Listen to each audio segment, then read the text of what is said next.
Voilà. Comme vous l'a dit mon père tout à l'heure, la première fois que j'ai levé la main, enfin oui, quand j'ai levé la main, j'avais 11 ans. Mais toute ma vie, j'ai toujours cru au Seigneur, j'ai toujours su que c'était la vérité, j'ai toujours su qu'il y avait un Dieu ici, qui viendrait pour nous protéger, tout ce que je voulais. Voilà. Toute ma vie, je l'ai cru, même quand mes parents n'étaient pas chrétiens. J'étais tout jeune, mais je les ai connus, ils n'étaient pas chrétiens. Voilà. J'ai toujours su qu'il y avait un Dieu. Comme vous l'a dit tout à l'heure ma mère dans son témoignage, je lui ai dit, je lui ai témoigné sa présence. C'est des choses que je ne me rappelle plus, mais je sais que ça vient de lui. Je sais que c'est des choses qui sont là. Et donc, depuis que je suis petit, j'ai levé ma main à 11 ans, et depuis que j'ai 11 ans, depuis tout petit, je suis ses paroles, je suis la vie de Dieu. Sauf que Dieu. sur les coups de 13, 14 ans, je me suis laissé un peu aller, on va dire. Je n'ai pas laissé tomber les choses du Seigneur, mais je faisais un peu comme je voulais. Je parlais pas comme il fallait, j'avais pas les bonnes paroles, voilà, je me laissais aller, je faisais un peu comme moi je voulais. Jusqu'à j'ai reçu des bénédictions, sauf que j'étais rempli de bonnes intentions, mais j'avais pas des actes. Donc j'avais les intentions de le faire, donc ça a duré une semaine, puis ça retombait, ça m'a fait ça 3-4 fois. On avait été la dernière fois, c'était un séminaire en Espagne. J'ai reçu des bonnes bénédictions. Sauf que je laissais encore tomber. Jusqu'à un juin, au printemps en juin, il y a eu la veillée de prière au chapiteau de 7 heures. Il y a eu le feu du ciel qui est tombé sur moi. J'ai eu une bonne présence de Dieu. J'ai reçu une grande bénédiction du Seigneur, mais jusqu'à là, j'avais pris des promesses et j'étais un peu plus. Ça avait duré une semaine, je disais un peu plus, je priais un peu plus, mais je me laissais un peu trop aller. Et je me disais, en arrivant en mission ici, là, je fais encore ça. Tu m'as donné des bénédictions, tu me bénis, puis moi je te laisse encore tomber. Je me laisse encore aller. Jusqu'à ce que Channing, je ne sais pas si je ne le vois pas, jusqu'à ce que Channing vienne à Toulouse me parler. C'était le dimanche avant le lundi de Pentecôte.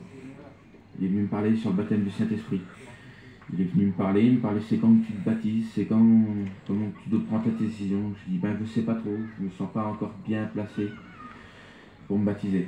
Et il me disait comme quoi que le lendemain, c'était le lundi de Pentecôte, et que c'était le feu du Saint-Esprit qui descendait, c'était le parler en langue qui descendait. Et il me disait ça. Je dis, oui, il me dit, place-toi devant Dieu, lis actes 1 et 2, c'est sur le baptême du Saint-Esprit. Je fais d'accord, je le lirai. Il me fait, si tu as le baptême du Saint-Esprit, tu te baptises. Et sans réfléchir, j'ai dit oui. Donc je continue un petit peu à parler avec lui, mais en parlant avec lui, il s'en va. Après on parle, on termine de parler, puis il s'en va. Et dès qu'il s'en va, il me dit, j'ai pas été un peu trop vite. J'ai pas réfléchi, j'ai directement dit oui. Mais ça dure jusqu'au soir. Donc, et le soir, il y a une réunion. Pendant la réunion, je lis actes 1 et 2. Et je suis engagé dans l'équipe de la Sono. Le lendemain, je me réveille, je me place en dessous du chapiteau, je relis actes 1 et 2. Je prie le Seigneur. Je sens que dans cette journée-là, c'est particulier. Je sens que c'est pas comme d'habitude. Je lis actes 1 et 2, je prie le Seigneur, je sens que c'est bon.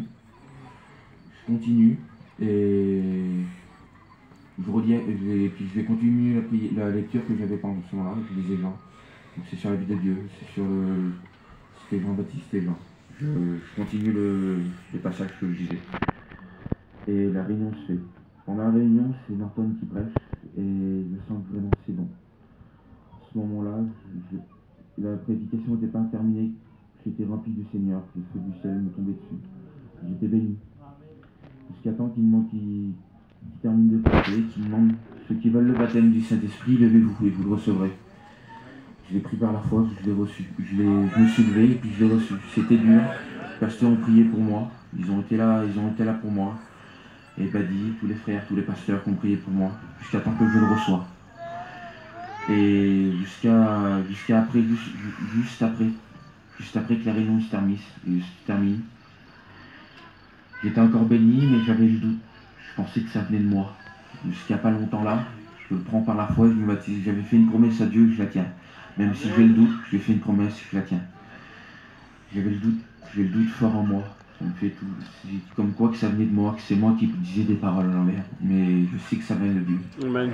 Le pasteur m'a confirmé, il m'a dit il était là pour me confirmer. Je sais que ça vient de lui. Donc je tiens promesse. Je me baptise, j'ai encore ressenti sa présence. Je ressens sa présence.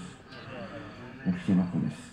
Donc, si vous, on dit toujours que c'est la plus belle chose qu'on fait, et c'est la plus belle chose qu'on fait. On n'est pas forcément angoissé, j'ai toujours bien dormi, j'ai toujours jamais eu reçu d'angoisse, j'ai jamais été angoissé, j'ai toujours dormi impeccable. Jamais reçu de malheur, jamais reçu de grands travers, on va dire, de grands malheurs. À part pour ma grand-mère qui est partie, ma mamie qui est partie. C'était quelque chose de dur. Le Seigneur est là pour nous. Je sais qu'il m'a donné la paix, et la paix elle est toujours sur nous. Je n'ai pas ressenti de grands malheurs en moi, je savais que Dieu était là pour me protéger. Et je sais qu'il m'a protégé, même dans mes moments où j'étais bas avec lui. Il m'a toujours protégé, je le sais. Voilà. Donc, des fois, tu ne ressens pas, peut-être pas d'angoisse. Tu es bien, tu te dis que tu es impeccable, tu es bien. Mais même pas pour suivre le Seigneur, mais pour savoir comment ça fait. Prends une promesse, fais une expérience avec lui. Même pas forcément pour le suivre, mais pour ressentir ce que ça fait. Que Dieu vous bénisse. Amen.